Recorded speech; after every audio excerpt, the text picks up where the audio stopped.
Live. Live. Holy crap. We are. Look at that. Live. Yeah. How did we go live? Who hit that button? God damn it. Folks, You did. welcome to, I guess it was me. Welcome to the Triple D Livestream. Dungeons. Here on the Triple D Ranch. There you go. I'm Eric Tenkar, your resident New Yorker. Bartender in the Tenkar Saloon. There you go. And with me, as we have at least twice a month, is none other than Glen Old Man Grognard. Old Man Grognard, yeah, the fastest dice slinger in the West. Now, I got a question for you. What's that? Maker of the shampoo. What the heck is shampoo? People who will get it will get it. I don't get it, Glenn. You gotta educate me. I know Doc Cross gets it.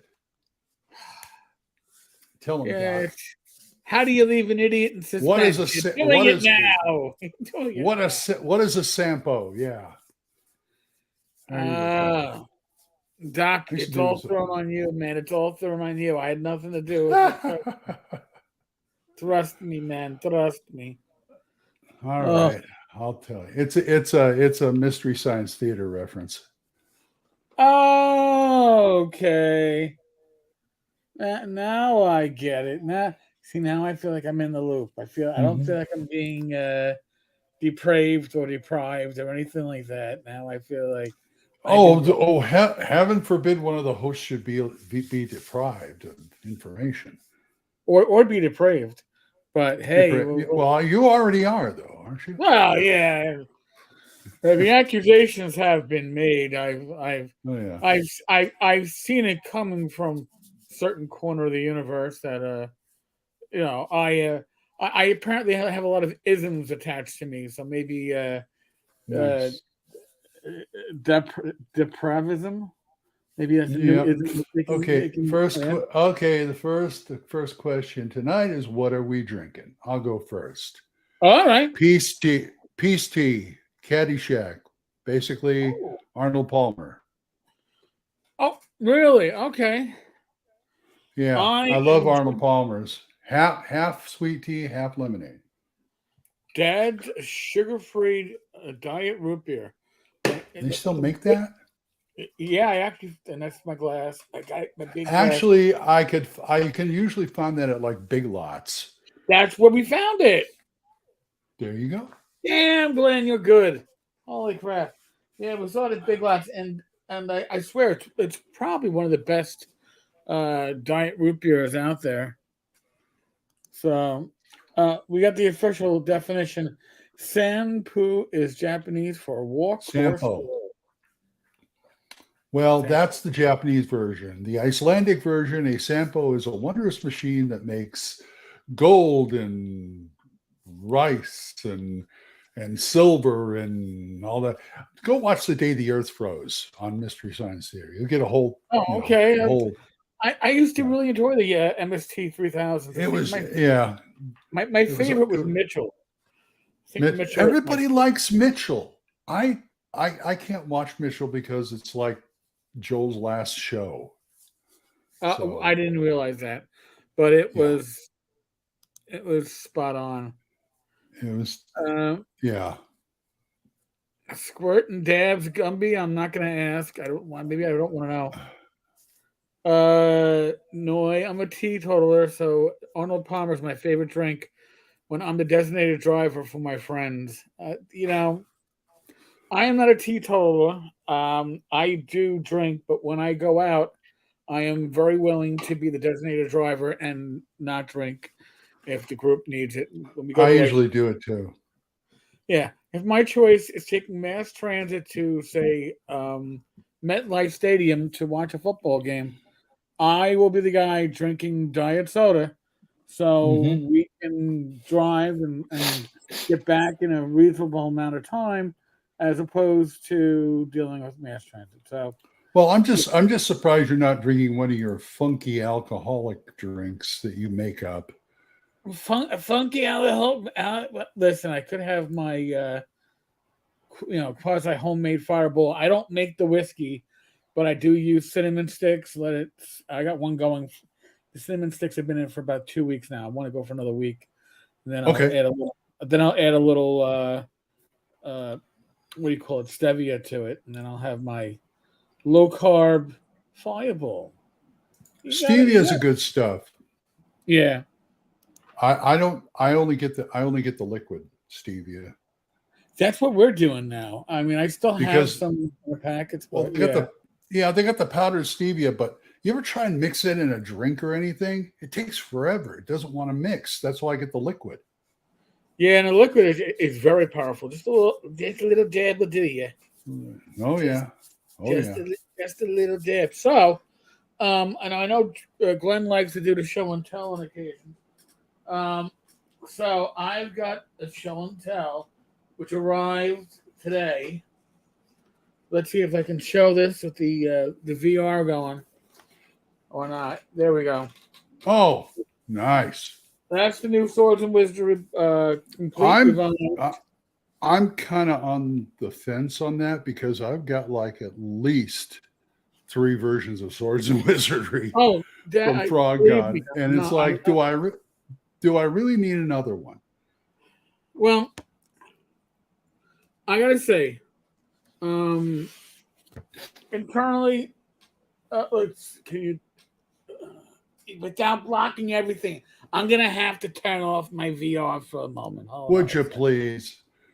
Well, this is so Rach can sneak up behind me and not be seen on screen. But so it's a very neat, clean layout. I just got it today, so I haven't gone through it to find what the differences are of prior editions. I don't see an OGL in this, so God bless Matt for saying F you to the OGL. However, my issue with this isn't it isn't the font size. I don't know if you can all see it, but it's not. It's a fairly small font size. So, like the Swords and Wizardry box set from Frog God from a couple of years back, which I still have right down there. Yeah, it's a beautiful set. I love it. I can't use it at the table because I can't refer to it. It needed a bigger font. This is on the edge of my readability. That's even smaller. Now this is about the same size, but or maybe it's slightly larger. I don't know. I get a feeling my eyes in the next 2 or 3 years are not going to be able to reference this book anymore.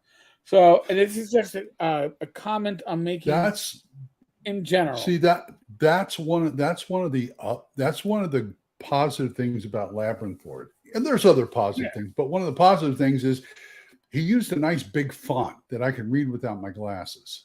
Well, the original Swords and Wizardry complete books from Frog God had a font size that was readable. So now here's my little rant, and folks, you can forgive me for my little. It's a little rant. It's not a big rant. It's a little big rant. Listen, if you're publishing for the OSR, understand what your core audience is. Your core audience is pretty much people in their mid-40s and older. As you get older, what happens to your eyes? Most of us, our vision starts to deteriorate, especially for close work. Okay? So take that into account when you publish a book. Now, I've seen samples from Greg Gillespie's upcoming Dragon Slayer. He shared samples when he was on the live stream, and it looks readable. When I say it looks readable, it looks like something that somebody about my age understands the font that other people our age, what size we're looking for to be readable. I just want to check something real quick. Yeah. Okay, I can. No. I'm looking at Hyperborea, and I was going, did they have a good font size? I believe that. For my old eyes, no, they don't. No, he's squeezed it all in. Yeah. It's just, I don't know, just standard font sizes are a pain. Yes. Even the standard ones. So Don, thank you. Core audience for the OSR, we need something in the 12 to 14 point font area. And that, listen, Yeah. again, know your audience. Know what you're marketing to. You're not marketing to younger generation. When I used to go to the library, I used to see one section, a whole wall of large print books for people like that who had eye problems and old people. Why can't somebody take a clue and come out with large print versions of, other role-playing games? I mean, some of them, yeah, they'll be like a phone book, but Right. something like, I don't know, something like a Holmes clone or a BX clone would really work good. Even though OSE, I have an easy time reading that. Well, I mean, listen, I enjoy the fact that you can have PDFs so you can zoom in on this, but you know what? I like my PDF so I can print out pages for use at the table, especially for adventures. But I like to read a hard copy. That's how I tend to run. The fact that, I mean, honest to God, the Swords and Wizardry complete box set from Frog God, beautiful set. I got it. I opened the books. I looked at the font size. I closed the books and said, obviously, I'm not going to be using these. It's a shame to say that. Now, and I love Matt's work. Matt Finch does some great work. Awesome. But there's not much of a point to me purchasing hardcover or softcover books. He also has, some of the support material. Jane Spawn's adventure was also with it. The Black Scale Lagoon. It's a low-level adventure. Again, it's on a borderline for me. It should be just, if this is a 10 size font, it should be 11. It's that close, and it's a shame it's that close, but on the failing side of it. And they also came with the Doom of Malachar, a solo adventure from Ben Barsh from Pacesetter Games. So I'm going to try to put the stuff through their paces, but as I said, I'm disappointed that parts of our community don't understand the, I don't want to say disabilities, but the realities of there we go, of your consumer base. The realities of your consumer base is your consumers are going to be mostly or largely on the side of those whose vision is beginning to fail a bit, and you lose nothing by upping the font size slightly to make it easier on your consumers, on your fans, on your customer base. And what do? Maybe it adds a page count of 4 to 6 pages to the end product on a 128-page book. All right. Is it going to cost me an extra $1 as a consumer? I gladly pay that for a book that I can properly use. All right. My rant is over. Well, I still think somebody's missing a trick and leaving money on the table, not catering to that. Yes. And I'm not saying that we need Reader's Digest large print books. Okay, I'm not. Yeah, we do. All right. Yeah. But what I am saying is, if you're going to put the effort into putting stuff into print, slightly larger font size is not going to lose your customers, but a smaller font size will. So, what the fuck?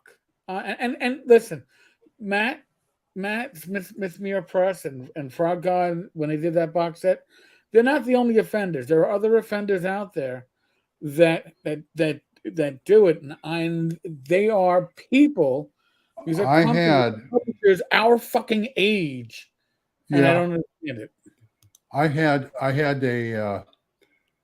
I got some books from another guy. I bought some books from another guy. He had Mutant Epoch, I think it was. It was Okay, another post-apocalyptic game. I opened right. that thing up. It was smaller than that, the fonts, and it was 3 column. Well, oh, God, 3 columns is just way too fucking much. Oh my god! You're It's not like getting, this is an. you're not getting I guess points. it's a nice game. You're not getting points for shoving shit into a smaller space. This doesn't have to be chivalry and sorcery first print come back to life. Okay, you don't need to do with. Listen, my DMG, my player's handbook from 1E, I love them. I love them to pieces. Do I go back to them See, anymore Wizard Tower. as an original reference? No, because I got PDFs now, and the PDFs I can zoom in and make that font of whatever TSR was using back in the day readable. Don, all right. Oh yeah, and enjoy that See you, pizza. Wizard. Yeah, don't burn the pizza. Never burn the pizza. If you're gonna burn the pizza, it's got to be burned a certain Leave. way. Oh, I don't listen. I like my pizza well done sometimes. Yeah, I'd rather have it I well like, done than cooked. I've gotten really, really, really picky about my pizza lately because I'm going more towards thin crust, mainly Okay, because I like my pizza cooked on the bottom and not be soggy. I hate fair a enough. soggy bottom. I hate a soggy bottom on a pizza. You Soggy know, and I bottom don't like. boys, yes. Soggy bottom pizza, no. Yeah, soggy bottoms. I don't like the soggy or the saggy bottoms. I think I want my Yeah, pizzas generally well done. but that's Most New York yeah. style pizza is a thin crust. It's a thin I crust mean, there pizza. was a day. I mean, there was a day that I love Chicago style thick crust pizza, and I still kind Right. of do. But those things don't cook the same all the time. No, they don't. It's a fine balance. Uh, Listen, one of my personal, I guess, one of my weaknesses when I was a little bit younger and before I Mm-hmm. was a full fledged type 2 diabetic, we had an Mm-hmm. Uno's that we could drive to and I could park Ooh. nearby. And gosh, damn, that the Uno, the pizza Uno, like the one with everything on it, it was like Mm-hmm. heaven on earth. I don't think I. We used to have some. We had a few. We had a few Unos back in Southern California back in the day in teenage and college years, but they're gone Yeah, now. They're yeah. gone. I They think we have one Uno's in Astoria. I no longer have the urge. I used to have an urge to hit it at least once a month. You know And what they need to bring back? what? The pizza parlor. Like Shakey's or Me and Ed's. Those had Never. good pizza. I'm assuming that's a California thing. Well, I guess it could. I don't know if it was out there or not. They'd have this place where it was like a family place and it was old fashioned and, Okay. they specialized in this kind of stuff and they made it well. Yes, pre-cooking your crust. That's what I do with Oh, my keto crust. I If didn't the know recipe that. calls you to cook the pizza for like 10 minutes, I'll do about 5 minutes of just the crust, pull it out, then I'll add the toppings. I want it to firm up before I slather it with sauce. Do you use Bubbly? Bubbly? Bubbly, do you use the pre-made pizza crusts?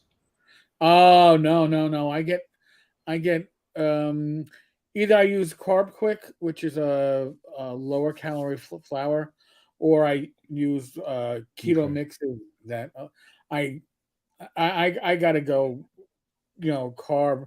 Now that I'm Yeah. inside baseball, folks, I'm no longer getting my Mounjaro, which has two effects. One, it's increased my blood sugar, so I have to really watch it. And number two, no longer taking Mounjaro has decreased my resting heart rate by about 15 points because apparently it was kicking up my heart rate. I didn't realize that. Wow. So, So that's Shakey's for tomorrow. Doc said, yeah, I guess Doc says Shakey's is mostly California. Me and Ed's was good too. But they just did pizza right, and they were the first. Shakey's was the first one to have to. They were the first one to have come out with the lunchtime pizza buffet. They called it bunch of lunch. Ooh. You pay one price and there's 5 pizzas there, some chicken, salad, everything. It was like a buffet. And they do that for like during lunchtime. And See, it was glorious. I gotta say, like I used to when I was in the police academy, right around the block from the academy, we had a Pizza Hut. So a lot of times That's the closest. I think that's the closest thing we have now to a pizza parlor. Okay, so I would have just about an hour for meal. So you go there and I would get a personal pan pizza with a one-trip salad bar and just pile up the salad because I was trying to get some carbs.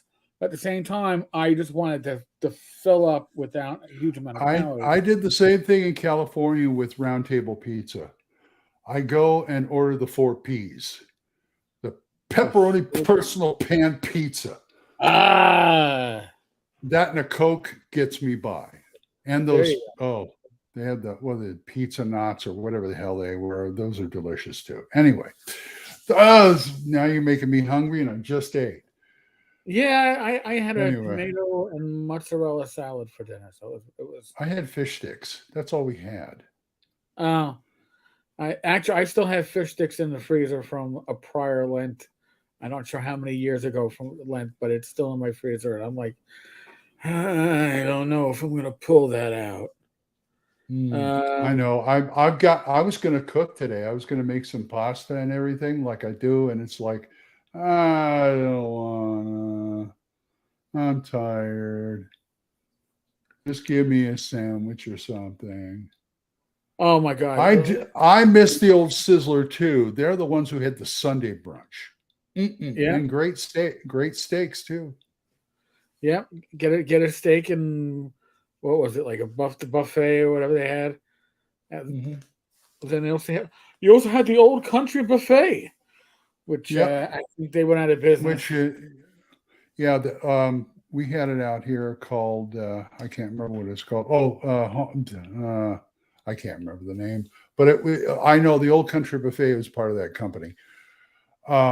It's another buffet. Out here we got Western Sizzlin' and what's the one that Riff Tracks keeps dumping on?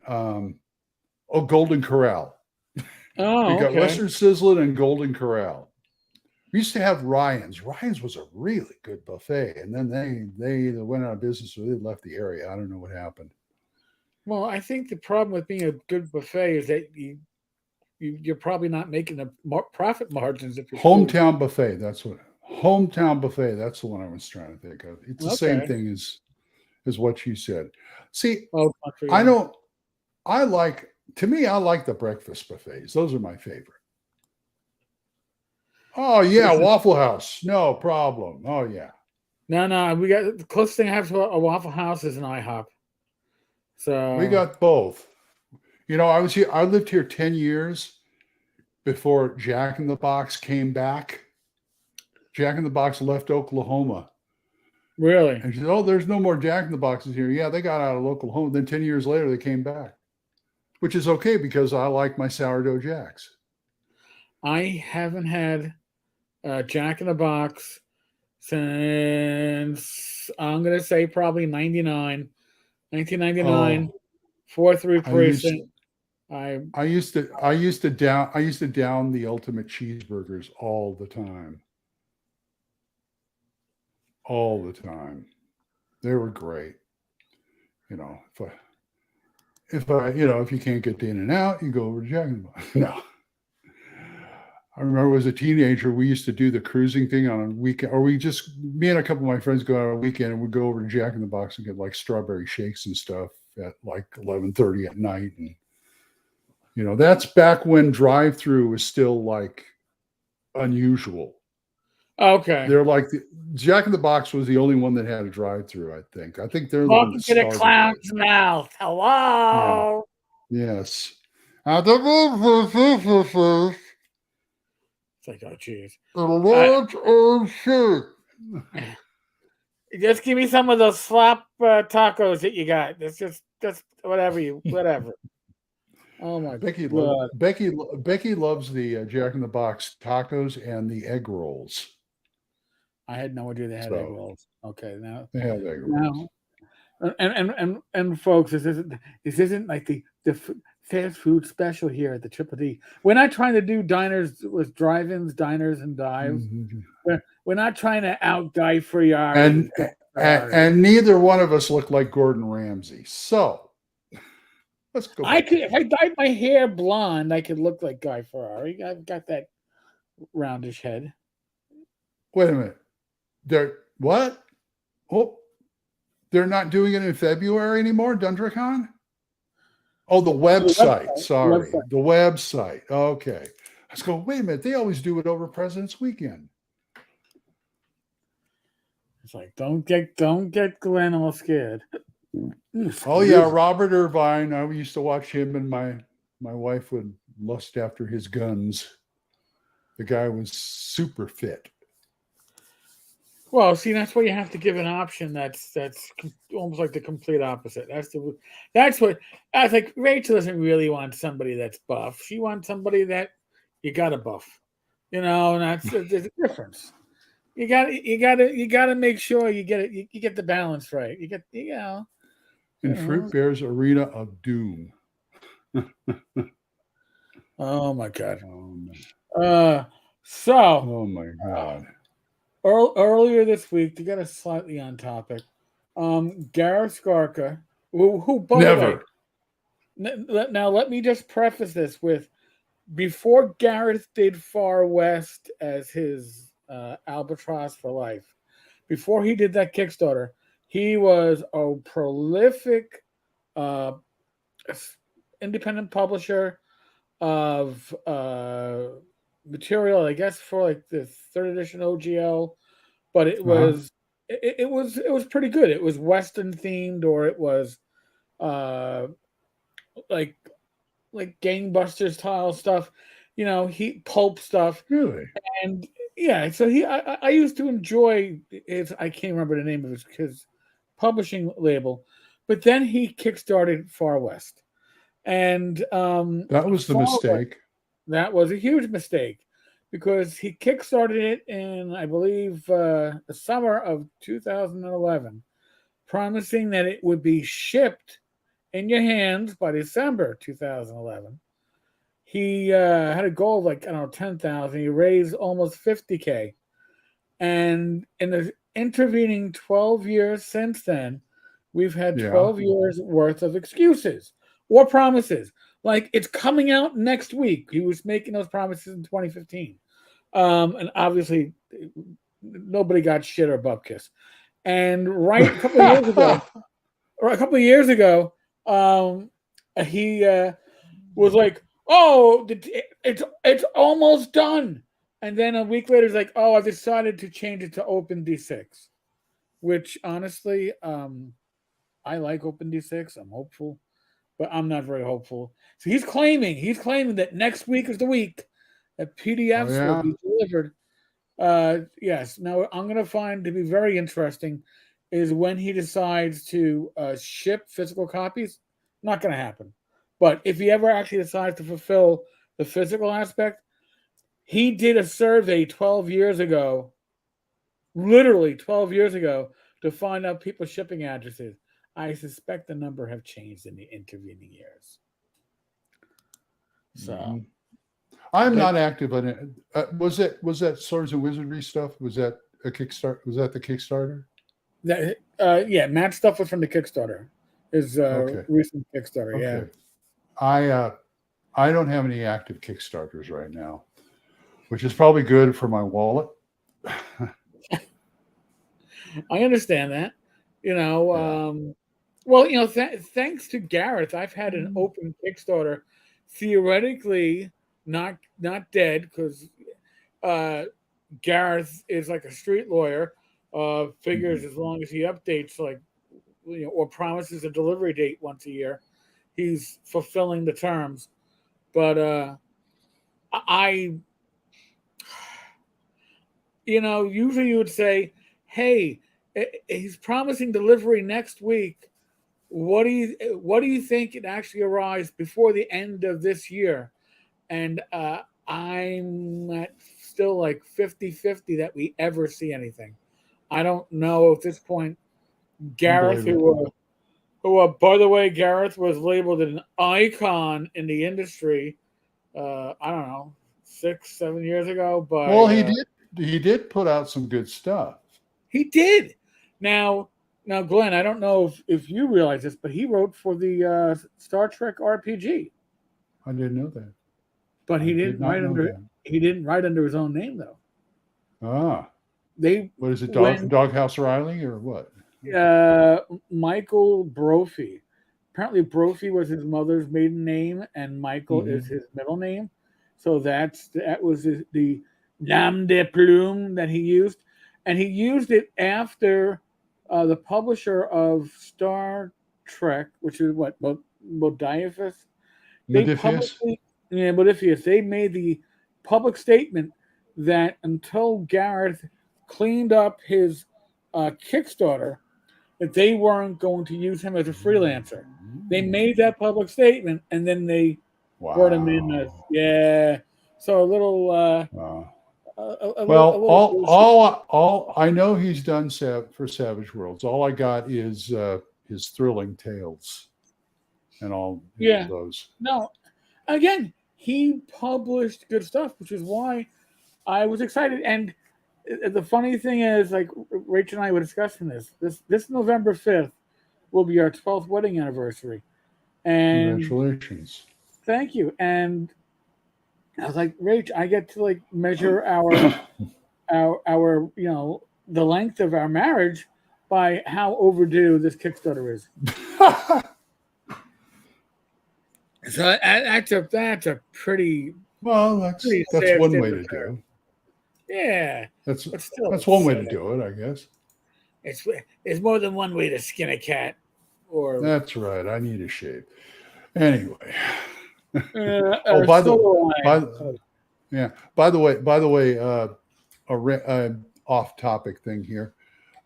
If you ever want to see one of the worst cartoons ever made, go on YouTube and search for Paddy, Paddy, Paddy the Pelican. Oh, Jesus. It really is that bad? So bad. Yeah, it was something put out in the 50s or 60s, probably 50s. Yeah, it was really bad. It's just awful. I keep it. Paddy the Pelican. Oh my God. I keep it around in my favorites just so I can stare at it every once in a while. It's like, it's one of those things like looking at a car wreck. You can't turn away, but at the same time, So I'm looking at an audience review that's up there if you do a Google search for this. And 1 star. I went there because of TTSW. Not sure what that stands for, but anyway, nothing in this show is awesome because this show sucks. I haven't watched it and never will. The theme song is horrible, and there's a crazy guy laughing in the background, and I feel like he's laughing. That is the crazy guy laughing is the theme song. Positives, decent character designs. Negatives, cheap, lazy, unfinished animation. 1 star. Yeah, everything's done like on cycles, and it's bad.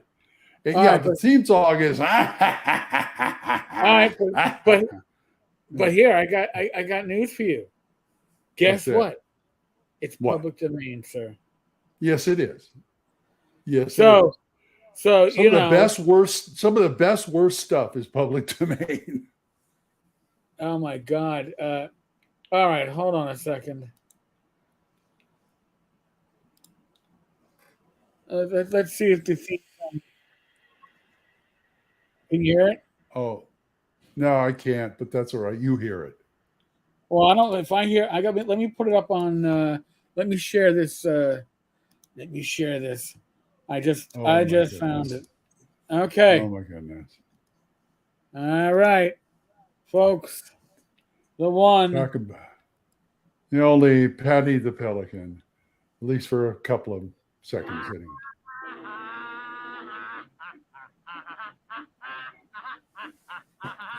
That's bad. Hi there, boys and girls. Paddy the Honest Pelican is paying a neighborly visit to Kenny Crow, a thrifty old bird friend. So let's join them. Oh my God. Oh my God. Daddy? Yes, I will. Holy doodle, Kenny. It isn't safe here. You should take this to the bank. Oh, don't worry, Patty. I love the Okay, fact okay. that the changing between scenes is simply Uh-huh. black. It isn't like Yeah. there's get those black panels out, will you, kid? We just put some black panels. I was going to say you better pause it, otherwise we're good. My stomach can't take much more of it. Yeah.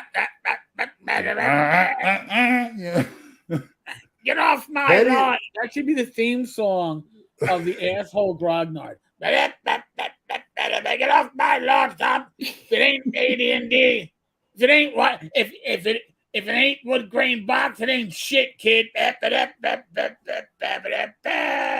Oh my God. All right. Oh my goodness. I can see it now. Tried as a war crime. My God. It should be a ringtone. I can see it now. Paddy the Pelican, the role-playing game. Listen, I can guarantee you there would be a market for it. Not a huge market, but if you're willing to get a couple of hundred people, remember, you can take all the art, you can duplicate the art, you can reimagine the art, you can do whatever you want with this horrible piece of shit. And talking about buffing something, you can buff this into something okay. Well, it's like lipstick on a pig. But yeah, an unofficial. I know there's a market for everything. Hell, I bought a copy of Creeks and Crawdads. So yeah. Well, all right. Well, Glenn, there's no speaking for taste, and on that one, I gotta, hopefully the demons will leave you. So Triple D has a new theme song. Next episode we ought to show up. Oh my God! Yeah, we should probably do that as a lead-in for every episode. Do that with you and Mike, Bad Mike. Doc, we haven't lost our minds. You know what? If you he'd make a great tune game. Yeah. If you take tune, toss it on. Listen, here we go. You do this with Open D6. Done. Done. Tiny D6. Go really, really simple, and make it a convention game. Nobody's playing this as a campaign, all right? And honestly, nobody plays Tune as a campaign. It's a one-off. It's a diversion. We don't have the full group. It's a convention game, and it works perfectly like that. Run this. Yes. Oh, you got Creeks and Crawdads? Yeah. I played it the first time the guy brought it out, and I had to buy a copy. I even have their one module somewhere, Never Cry Crawdad. Uh-oh. And why should you never cry crawdad? I don't know. They say. I didn't. It's kind of like Honey Heist, where they're adventuring down at the bottom of the sea. You can only do so much because you're still a crawdad. Oh. I can only manipulate so much. Yeah. You can be a warrior and stuff, but you got the brain the size of a pea.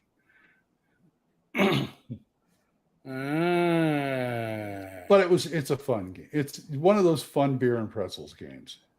Okay. It really is. Yeah.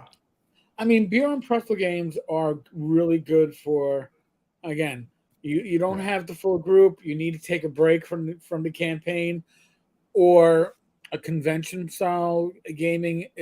Those are great. Convention, say you're in the middle of the afternoon, you got nothing to do, nobody else, your friends don't. Hey, let's play some Creeks and Crawdads, that kind of thing.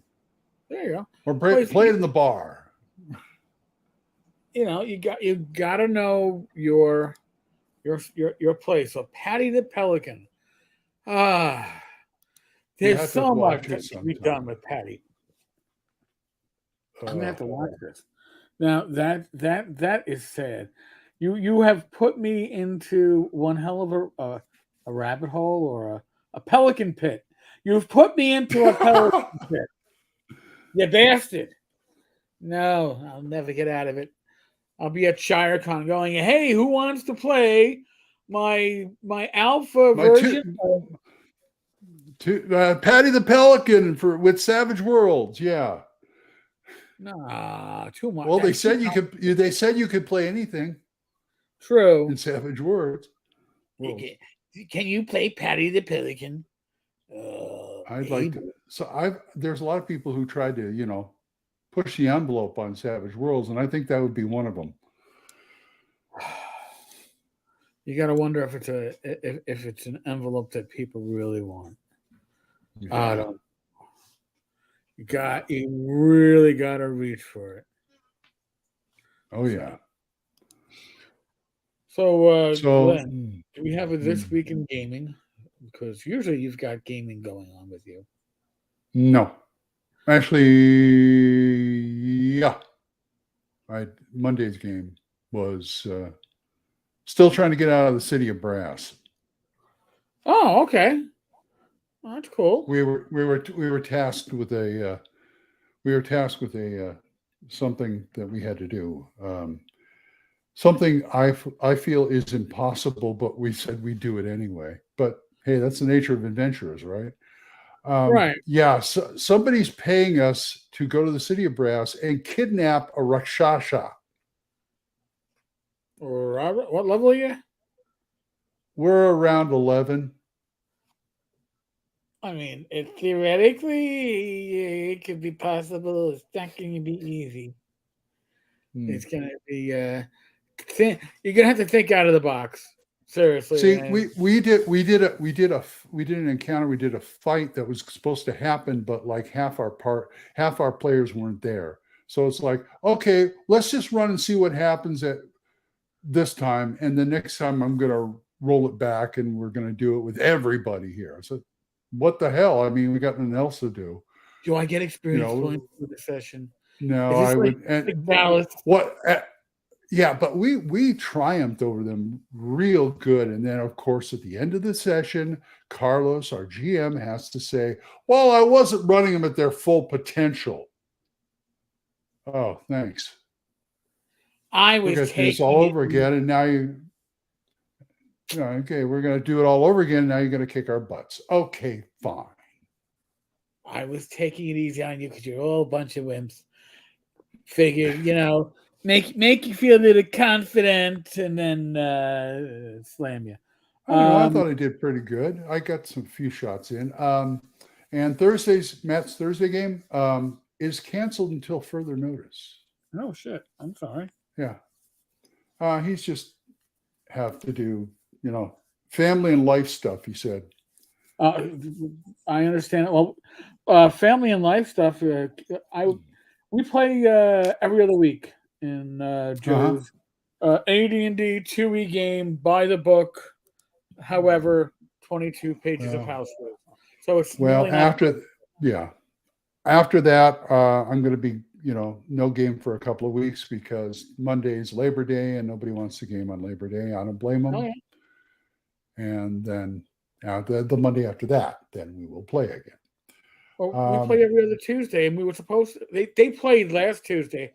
I couldn't because my son came up from Nashville on Sunday. quasi unannounced. When I say quasi unannounced, it's calling me Sunday at 11 a.m. going, I might be coming up today for a few days. Okay. Oh, no, he came up on Saturday. Sorry. He came up on Saturday. I'm like, well, dude, when are you flying in? Because I got my live stream at 8. I do Game with Health. He goes, oh, yeah. I'll let myself in. I'll get to the house. I'm like, all right, whatever. I came on Saturday. My niece came on Sunday and stayed through Wow. Tuesday night. So I had both of them, and you can't. You're obligated when you're the host of guests, let alone people sleeping over, to keep people entertained, fed, all the other stuff. And I was like, you know what? I can't game with all this that's going on. So I didn't. And no game this week. So the day after the holiday, next Tuesday, should be our next game session. Yeah, me too. Anyway, what was he saying? Gnomish force field generator? Oh my goodness. And mowing down 3 Ettons.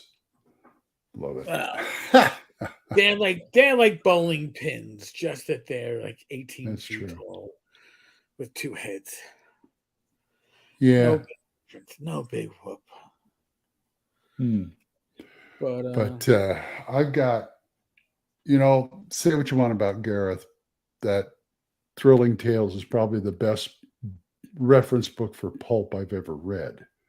Oh, I'm not saying otherwise. That's a shame. Now, I'm going to pull out another one that most people do not know. There was a license for a Buckaroo Banzai RPG. Oh yeah. Now Gareth Which had that never license happened. before.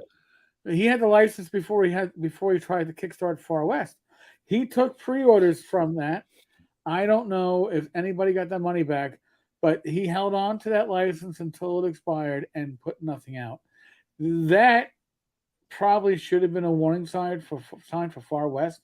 I believe Gareth has the issue of, if I'm inspired, shit comes flying out of my ass like somebody who has food poisoning. But if I'm not inspired, it's like I've got too many Imodiums, and I'm never gonna crap again in my life, because he I've been either there.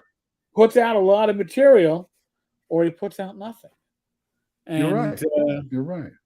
Excuse me. Not a problem, Glenn. Allergies. Oh God, they're getting a kick for me too. Yeah. But yeah, I've known people, hell, I'm like that sometimes. A lot of times. But I can't think of it, doing the podcast and even drawing or whatever. It's like, it's more like work right now. You know what I'm saying? Well, yeah, I understand completely. And and that's the thing too. Like if I was to ever do a Kickstarter and run it myself, I'd want everything done. Everything done, complete, ready to go to press. Over with. Because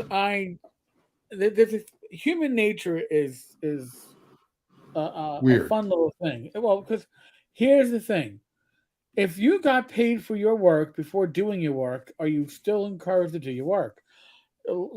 Now, some people have that self motivation. It's like, oh wow, I was given a check for $50,000, and now they expect me to do work. Okay, and other people have the mentality of, oh, I just made $50,000. Oh, and they'll procrastinate the actual work because they're no longer being motivated to do it because they've already been paid. That's funny. It's different than me. Whenever I get an assignment, the first thing I say is, what's the deadline? There you go. And I tell them, give me a deadline or it ain't getting done. I'll tell you right now. Let me tell you a little tale. There's this one guy, let's call him Jay, that commissioned me to do artwork for him for whatever he was doing. Right. And I said, okay. And I sat down and in a day or so, I'd try to, think up some stuff and say, okay, you want this, basically back and forth with the client. Right. And so I started thinking, and next thing I know, my PayPal account has $500 in it. And I told him, I said, don't pay me yet. I haven't done anything. No, that's all right. That's all right. Fine. I end up not doing anything for him because he said, oh, forget that. I'm going to do something different.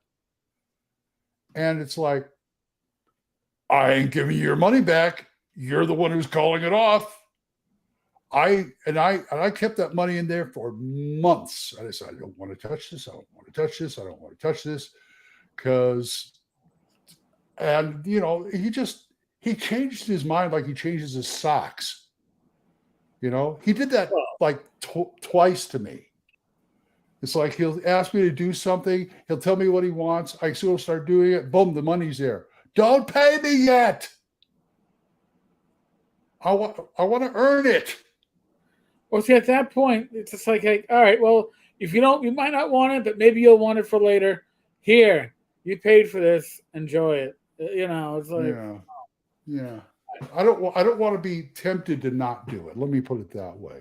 No, I understand that completely. Now, did you? I did a video on it. N-World actually had an article on pay rates by the word for writers in our industry, in our community. Really? And yes, and it's an interesting. Again, I give credit where credit is due. There were years where N-World, under prior, not ownership, but prior management, was really floundering, and the articles, so they were paid for articles that were essentially advertisements that weren't being declared as such. I stopped going there a long time ago. But Morris has been much more hands-on, and Morris has been doing articles that are spot on. And the one he had over 1,100 replies to his survey for freelance authors and their pay scales in the industry. Mm-hmm. And what I found interesting, and maybe you can relate to this, is that the best paying and worst paying, in other words, it had some of the lowest pay scale, like a penny a word or less, and had some of the highest paying jobs, pay scale of 20 cents a word or more. Wow. Were the independent publisher that's a one-man show. And really? I theorize that it's because the one-man show is more like a boutique. It's like I want either to just get something out, or I want to put out something that's amazing and beautiful. I'm not looking to make a profit on it. If I break even, that's my profit. So you're either paying top dollar to get top-notch talent, or you're paying shit to get words that will fill a page. And I think that's the two extremes in that category, because what drives that individual one-man show of a publisher who's bringing in freelancers, most of these one-man shows are self-publishers. They write, they do layout, maybe they do art, and they're publishing their own work. But if you're paying a third party to work for you, you're either paying next to nothing if you're a one-man show, or you're paying some of the best bucks in the industry. And I found it very interesting. Yeah. Well, I can only say from the perspective of an artist, I have to really go over my pay rates for what I do, because I've done Matt Evans. I've done quite a bit of work for him. And he informed, last time we were at the Thursday game, he informed me that I undervalue my art. You undercharge for your art. And I've told you that as a friend, but that's besides the point. Really? Yeah. If you do, Oh shoot! Glenn, Now it's on the internet and everybody knows it. Damn it! no. No. Here's the thing, Glenn, and there's a reason why that, and I'm gonna tell you why, and it's not a bad thing. You are a humble individual. Okay, there are some people that beat their chest, and I'm fucking great, and I'm fucking awesome, and you are literally the working man's artist. Okay, you're humble. You often Lazy. you often don't realize how skilled you are. So I would agree that you undervalue your work. But Well, see, yeah. I'm always, maybe it's because I empathize with the publisher too much, because I'm always working for these one-man shows and things like that, where I know they have a budget for art, and I can only ask so much. Otherwise, they'll come back, well, that's all the budget. And if they want to hire like another artist too, well, and so I try to, you're right. I do that. And he says, well, what do you want? And I'd say, $50. Okay. Because I figure unless my last name is Easley or, Easley or Jacays, I ain't going to get any kind of top dollar for anything, black or white or color. I don't know. It depends on the market you're selling to, and I mean, Glenn, you're really good at working with direction. Now, I'm horrible at giving direction to artists. Mm-hmm. I'm always like, "Hey, listen, I want something that's generally like, something big and tall and scary with a torch," and it's like, have at it. Where other people be like, "All right, so I need something that's going to be about 6 foot, 6'2", gangly, large, but not imposing." They're great, and I've dealt with them. I said the more descriptive you give me, the better it is. Or if you want to give me like your copy of what you're using it for, send me a Word file and I'll read up on whatever the hell I'm supposed to do. My favorite, the last thing I did for pay, actually it was one of my favorite. I did it for Lou Alou. Okay. And it's a supplement for the Dear Luck Club. And he just wanted chapter headers. I said, I could do that. No problem. Because there's like 4 adventures in there. He wanted the chapter header for each one. Sure. No problem. Okay. And he paid me good. And that was a good deal. But that was like 2 years ago. And I think I charged him $50. I'm not sure. Like I said, I'm bad at this kind of thing. I always tell Pecky, it's like, look, if I ever become an actor or a real big, real working artist, could you manage me? Because I'm lousy at the business of entertainment. Well, I think that's a lot of us, Glenn. I mean, I've been asked in the past, and which is funny because I've also had people ask me. So, how much to sponsor your show? And really, yeah, and my reaction is, and one we still haven't gotten around to doing is have Pacesetter sponsor the Wednesday shows, so the money could go to North Texas. That was something that we had planned on doing, hasn't gotten around to it. But I've had other people reach out and ask to sponsor the show and how much. And although I can easily give advice to other YouTubers who have asked me questions like that, for me, it always comes down to, do I know the product, the company? Do I innately trust them? Because if it falls into all of that, then already I don't want to take much money for it. And if I don't know them and I don't know their product, I don't want to take any money for it, because I want it to be somebody that I have a relationship with that is going to allow the channel to be the channel.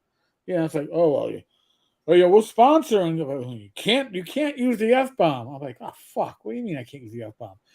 You know,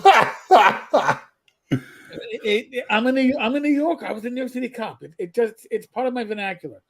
But you know, I've experimented with it. We had a number of years ago, Lloyd sponsored not just the podcast but the blog site, and Wow. it was a better spending of his money than doing advertising on Facebook.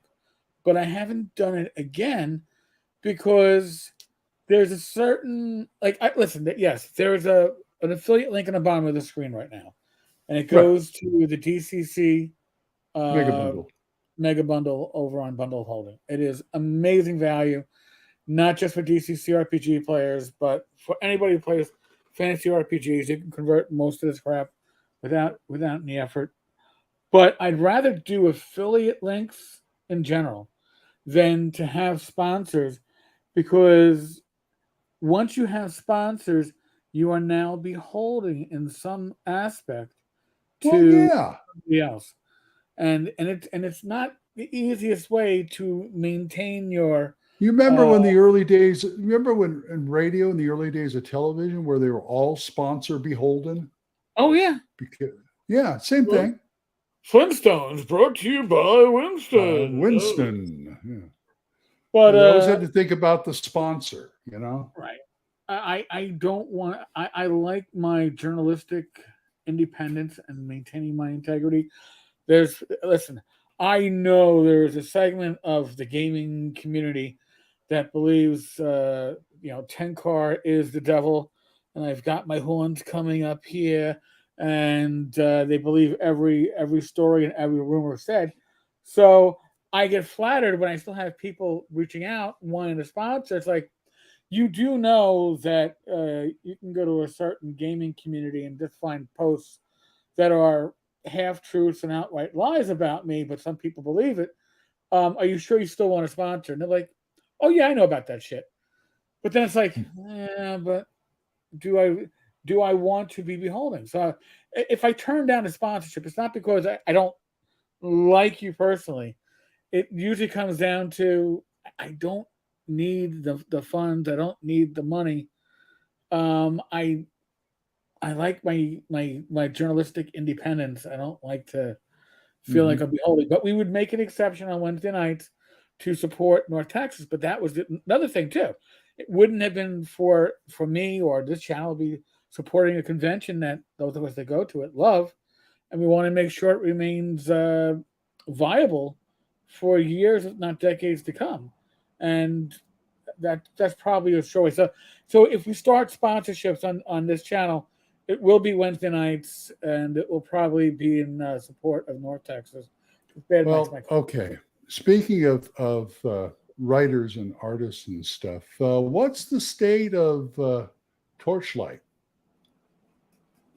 Torchlight, as well as Continual Light, have been put on hold with the OGL fiasco. Now, that being said, well, that's over. Well, it is over, but it isn't over. I personally, they have not made any statement as to whether the 3.5 SRD is going to be released under the Creative Commons.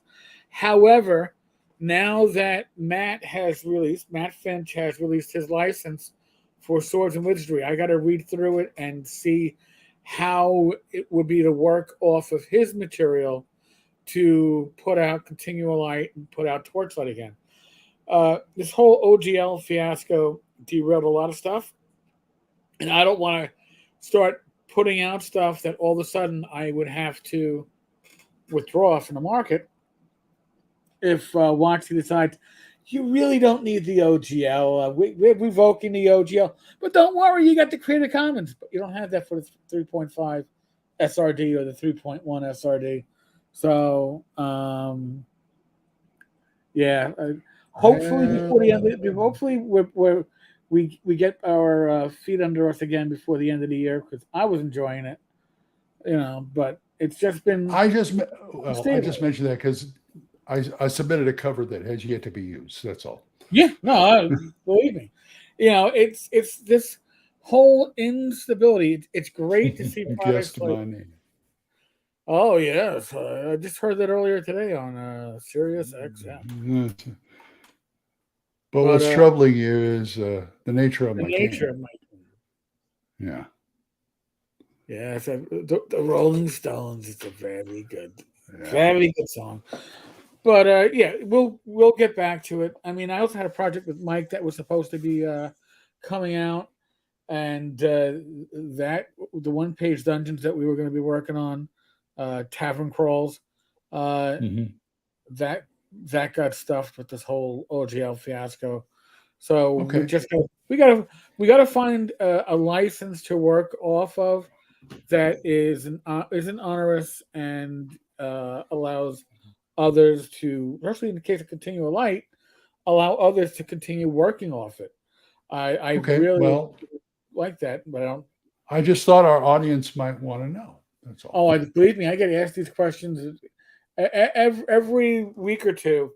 I get asked a question either about Torchlight or Continual Light as a PM on social media, and I know there are fans of both, and we want to get them into your hands. It's been that It's kind of year. it's an ego thing for me too because I'm really proud of those covers. You should be, Those are Glenn. those are some of the best. That's some of the best stuff I've done. I think. I think And you're right. You've done some awesome stuff. So, folks, just so you know, Glenn Hallstrom is available for freelance gigs. For I art. am smokestackjones@gmail.com. Right. And if you can't find Glenn on Facebook or social media, feel free to raise me up, and I will get you guys in contact with each other. Get the race spell. Yeah. Just like I'll negotiate for him as his agent. Now you're underpaid. Yeah, there you go. I got an agent now. There we you go. Just cast the Rays dead, and as well we should. As well we should. as well we should. Oh. So what's new? What's new in role playing land for you?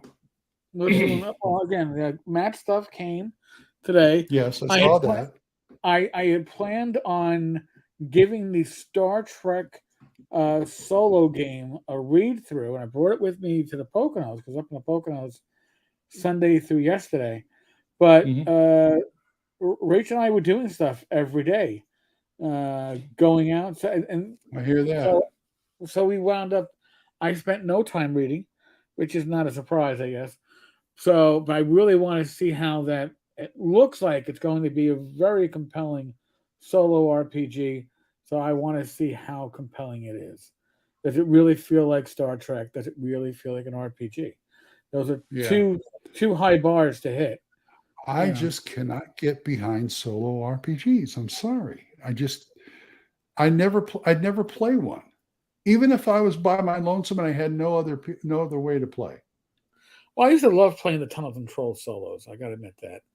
Although even then, but the problem with Tunnel Control solos is that most of them were written for high level characters, and they never gave you a sample character. So you're rolling with your first level piece of shit, and the adventure is rolling your ass counter. You have to have the rule book, and well, that's why I like the Corgi solos. The Corgi solos are two of the American printed solos, plus an abbreviated version of the rules in one like trade paperback. So I those I are got my. a couple of. I think I got a couple of PDFs of those. I think I got a couple of PDFs of those. And you might have a physical copy. I think I gave you one like years ago. No, I never had a Corgi. No, damn. I'll have to check. I had bought extra copies when Flying Buffalo before Rick Loomis passed.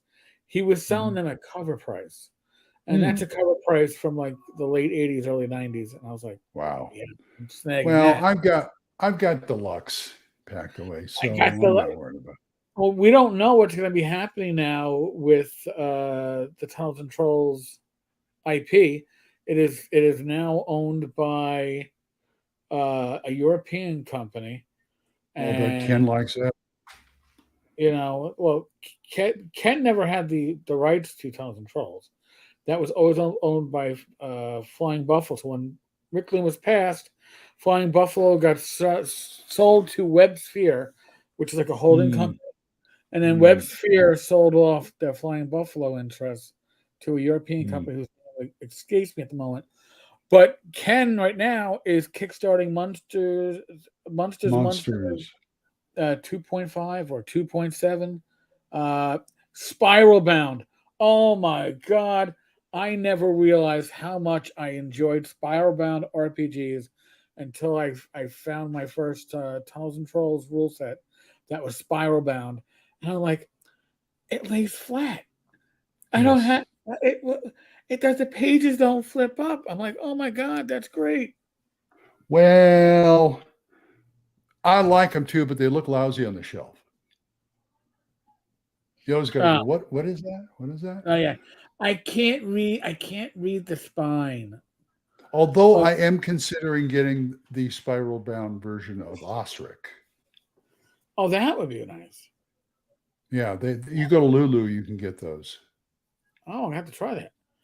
Yeah. Doc, closest I get to solo RPGs is the Fantasy Trip from Steve Jackson games when I play Melee or Wizard, but they're really fighting games. That reminds me, I have promised Bad Mike and therefore North Texas that next North Texas, I will run a Fantasy Trip session, which means I have until next June to fully read the box. Yeah, I gotta get my feet wet and get a good feeling for it. But I will probably run the Fantasy Trip more Theater of the Mind. So if you're thinking it's going to be a tactical game, you've probably got another thing coming. But we'll see. But that's you. That's me. It's not the game. You do you. I tend to do. Somebody's got to do me. It might as well be me. Mm-hmm. Sure, why not? So what the hey? What the hey? Hey ho, let's go. Oh, that's so. Oh yeah. So what else is going? Yeah. Well, right now I want to be sedated. So anyway,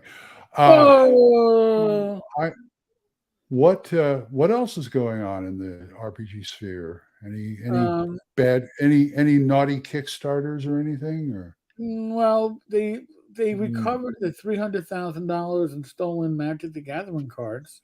That's what I heard. Good for them. Gen Con's doing their job. Yeah, they identified the two knuckleheads who apparently come from New York. The one knucklehead, I believe, the one with the reddish hair, I am willing to bet that he works for a local or state government agency because there's like an ID card picture of him with an American flag behind his shoulder. So I know what those ID pictures tend to look like. Yeah, that's incredible. Pure ass stupidity. I don't get it. It's a moral issue that's going on in society at large, and to think you can steal $300,000 worth of anything, and especially in a surveillance society that we're in now, just walk away with it. This isn't 1985. Okay, this is 2023. With DNA technology, I can't see how anybody would want to steal anything or do any other crime for that matter. Yeah. I mean, crazy. It really is bizarre that it got to this point. And I would assume that if they recovered this stuff already, that it was never removed from the Indianapolis area. They probably got a storage room, shoved everything in the storage room. So I don't think that they rented a U-Haul. Well, it would have been a bigger charge if they'd gone across state lines. It could have been federal. So yeah, the feds get involved then. Yeah. Yeah, and the feds don't. They don't. That's FBI stuff. Yeah. Yeah, I actually when I was a rookie sergeant, I had one of my cops get arrested by the FBI. Transporting his karate students across state lines for sexual purposes. Immoral purposes, as they say. Mm-hmm. So he wound up passing from cancer in prison about 4 years later. I'm sure he wasn't having a good time in there in any case, being that he was basically a child molester and a former police officer. Yeah.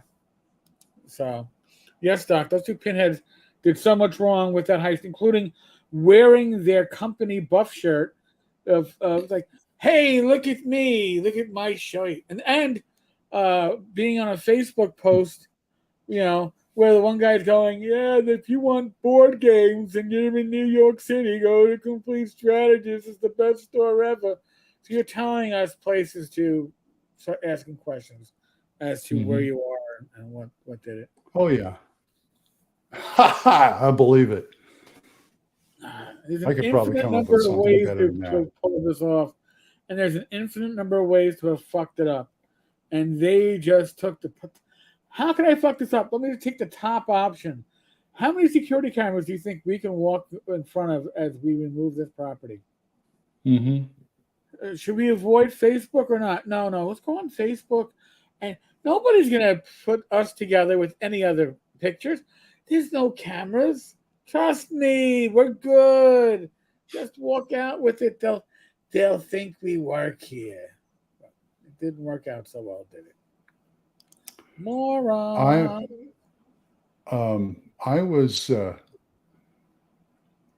my local game store here recently a year ago they put up flyers, and do you know these guys? They ripped us off basically, and they had CCTV pictures on the flyers.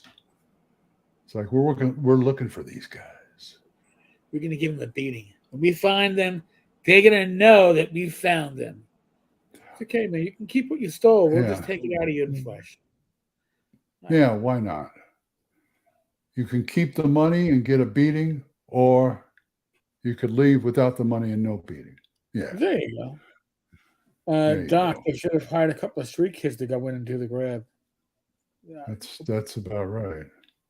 That's the reason why. Listen, even in the late 90s, when I was working the streets of the South Bronx doing uniform narco, when you were grabbing dealers on the street, these were just basically junkies that were working for the next hit. So they knew that they could get arrested. They were whatever. The real dealers were making sure that they were insulated from legal activity. We should have dressed as delivery guys and avoid cameras as possible. I have a feel. I have a buff shirt for your defunct company that was in your name. I have a feeling this was kind of a spur of the moment thing. Oh, I agree. This wasn't thought out. This was no. This was like, hey, look, they're right there. Nobody's looking. Let's take them. Glenn, what do you think? What? Do you think we can? Do you think if we walk off with this, do you think anybody will say anything? Come on! I double dare you! I double dog dare you! I double dog dairy dare you! Come on! We can imagine how many of the ultra rares we're gonna find in this many. Think about it. So, leave this with the stuff in the truck you bought cheap. Bought? Boy, think they can afford a truck? They probably rent one, but that's probably a mistake. That's probably another mistake right there. Well, again, everything leaves a paper trail. This isn't back in like what the 70s when you went shopping, like your parents went shopping. Okay, what in my case, my parents, and they would use a credit card, and they'd have to look it up in a book to find the credit card to make sure. I remember that. Yes, this wasn't like, oh God, you're charging. I gotta look you up in my phone book from hell. That's like yay big, and it's like, oh, okay, your card is valid. I mean, this is instantaneous. So you bought that, you rent the truck. You're not renting that truck in cash, and if you're buying a truck first off, these uncles didn't have the cash to buy a truck. But if you're Mhm. renting a truck, you're not doing it in cash. You got to present ID. Mhm. You know, That's right. here. So, true story. The first World Trade Center bombing, where the perpetrators rented a box truck, like a U-Haul truck, parked it in the garage underneath the World Trade Center, and then left, and then the bomb went off. How did they get caught? They wanted to get their deposit back.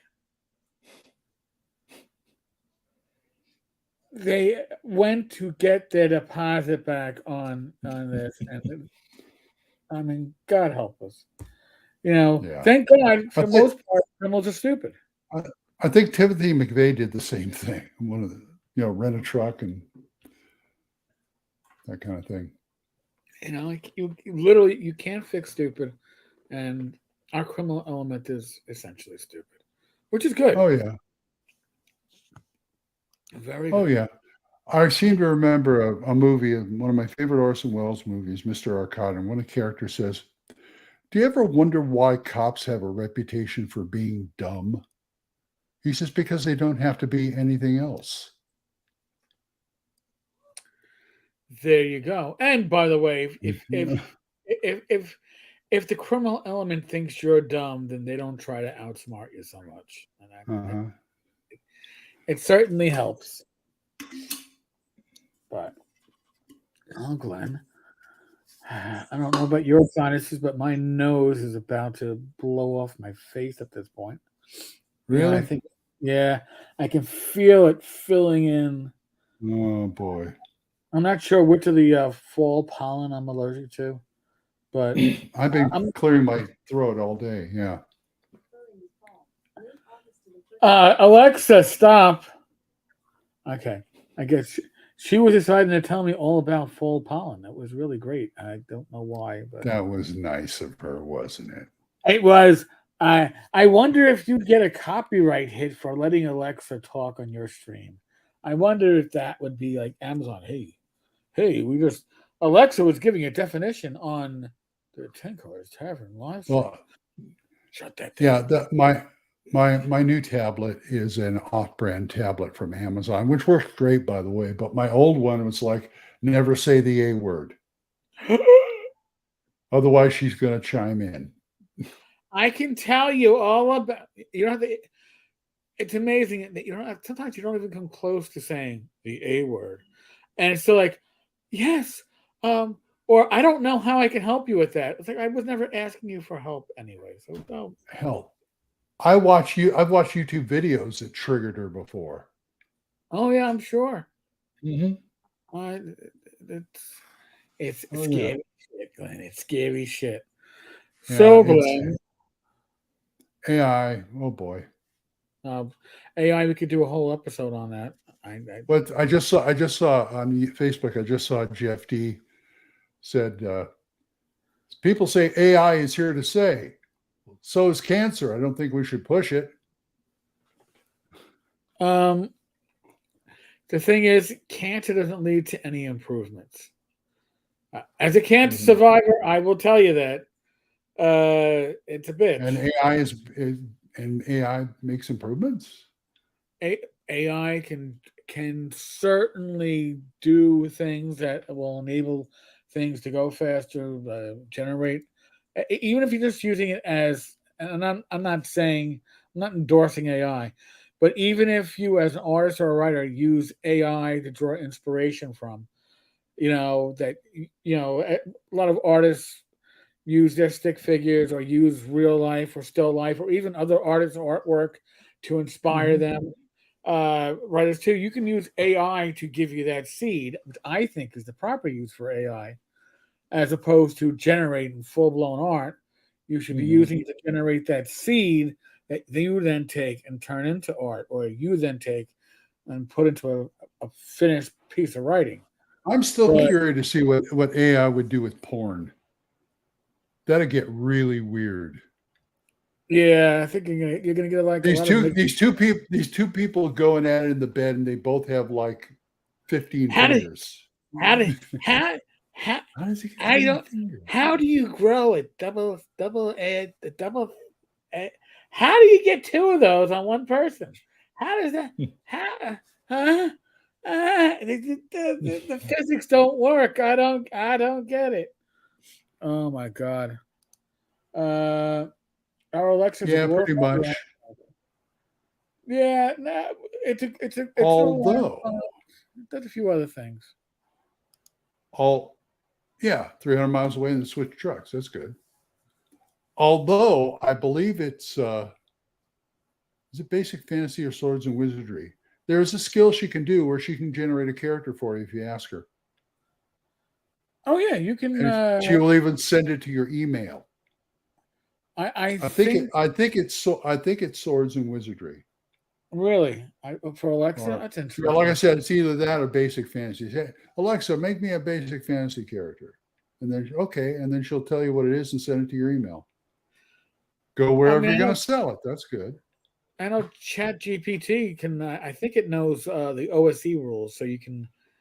It definitely knows the 5e rules. If you tell it to design an adventure, it defaults to 5e. And I'm not saying I've asked it to. Well, it did. It generated a Gangbusters plot for me. It happened to know what Gangbusters was. Well, there you go. You know, it's going to get better as time goes on. Mm-hmm.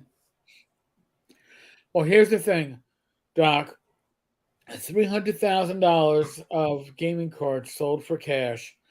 Assuming that you're going through a fence, you're going to make at best, it's an obscure product in the fencing world. And in the fencing world, you're going to make 5 to 10%. So you're going to make 15 to 30,000 on your theft, which is nothing to sneeze at. But right, because you know whoever's going to resell that has to resell it in small batches, especially if if you're going to sell it to like a gaming store, you might get more, but then you're also putting yourself in a position that they could give you up later anyway. But that's true. Yeah, my full allergies. You know, I was okay in the Poconos, but I got back to New York and the pollen here. I can see it on some of the cars. So I guess one of the trees in the neighborhood. It gets that when your car gets that little green sheen going to it, and you're like, you can blow the pollen off. I take a Zyrtec every night before I go to bed. I didn't take mine yesterday. I didn't have my supplements set up, and I was like, I felt too lazy to do it. Well, a doctor suggested, and I says, do you know how much they cost for a 30-day supply? Then I found Costco and Sam's Club. Oh, okay, get their version. I can get like, was it $15-17 for 200 pills? You get a year's worth. Like I think mine was like 365 days. Yeah. Well, it would be a year's worth, but Becky takes them too. So okay. Yeah. Yeah. She suggested, take them at night because they will cause drowsiness. So you might as well take them before you go to bed. Yep. That's what I do. Yeah. Generally speaking. Yep. Yeah. Anyway, you want to go lie down or something? I think I'm going to just clear out my sinuses. I think I need. I'm almost going to say I think I need a neti pot. And I was going to say, do you want you? Oh, you don't do the mist. It's like the Nelly. Yeah, I know what you're talking about. The Nelly pot. You got irrigate your sinuses. Yeah, I'm not a fan of irrigating sinus because it feels really bizarre to me. Well, it's kind of a hassle. I get the nitty bottle, and you got to. I found out for a while I wouldn't do it because people said, well, you get your water up there, and you can get infected and have all sorts of bad things happen. Right. And but they said, well, you're supposed to use distilled water. That's why, and heat it. Right. So they don't always mention that. So yes, you are correct. Yeah, I've got a set around here somewhere. I probably should use it. Get a jug of distilled water. and do it once a day or something. Yeah, no, I did. Yeah, wouldn't hurt. No, I should probably do the same. Yeah, but Probably not. anyway. Probably not going to. Oh well. Always a fun time, Glenn. We had a very active audience today, live stream audience. We certainly did. Again, folks, like I said, we don't do sponsorships, but if you want to support the channel, So just give me money. Games. Well, you can do that too, but you can make you can get a really awesome collection of gaming adventures at the link on the screen, and I'm in already for the 74. Also, I didn't mention you get a 20% off coupon for Goodman Games, so at their store, so you can get physical products off for that too. So cool. That'd be nice. Glenn, again, thank you, Glenn. Sure. Glenn, you've been releasing a lot of your podcasts now. You've been getting pretty good at that. I've been seeing it pop up in my Facebook feed. Yeah, 3 times a week. They're like mega sized, super sized. Yeah, I try to get them. I usually get them done on the weekend for the week. I don't have any right now. I just then I take the week off. Or something. I was going to start trying making YouTube videos again. I forgot about that. I'll still do it. I know you guys want me back on Facebook. Yes, Glenn. Oh yes, Tammy's right. You can also support this channel. Be a supporter. That's More than right. a subscriber. And by the way, we are about 18 subs away from me giving away money to my subscribers on the live stream. We got to hit 3,000. I'd like to hit 3,000 before the official end of summer. So if we get like one a day, we can get there. We can do it. We can be a contender. Well, Yes, of course. Yes, but this was all impulse. You can make a deal. The problem is selling to a game store after that heist was already published. No game store in their right mind is going to touch that, and no game store is paying you 50 cents of the retail. A game store is going to at most give you about 25 cents on the dollar, because they are taking a chance, and they're not going to. $300,000 in gaming cards is not going to turn over very quickly. So any retailer giving you 50% on the dollar on a $300,000 heist is working for the cops. I'm just saying. My honest opinion. You should know. The deal's too good. It probably is. So on that note, thanks to you all. Thanks to Glenn. My eyes are getting. Watch everything. Watch or read everything. Tenkar's Tavern. Yes, please. Everything. Do. I mean, the Tenkar's Tavern Empire. Yeah. Wait. Well, we don't want to do like Tenkar's Tavern After Dark. That might be on. Why not? All right. Do Old Man Grognard After Dark. Oh, Jesus Christ. We may have to do a very special, section. You turn. For paid subscribers only. I got you. I got a drink. I turn the lights off, just the light from the computer, and it works out great. It's fun. Anyway. Folks, be safe, be well. God bless. Roll those dice, roll them well. Tomorrow night, there will be a live stream at 8 p.m. Myself and Rach, Gamers Health. Next Saturday, a week from tomorrow, we have a special guest, a published author who uses RPGs in therapy. Really? So this is pretty cool stuff. I'm flattered that we were asked to host him. So that'll be a week from this coming Saturday. But get used to watching the show. Drop in tomorrow. Yeah.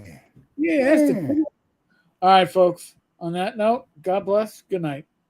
Tekos Hammer and Radio Grognard.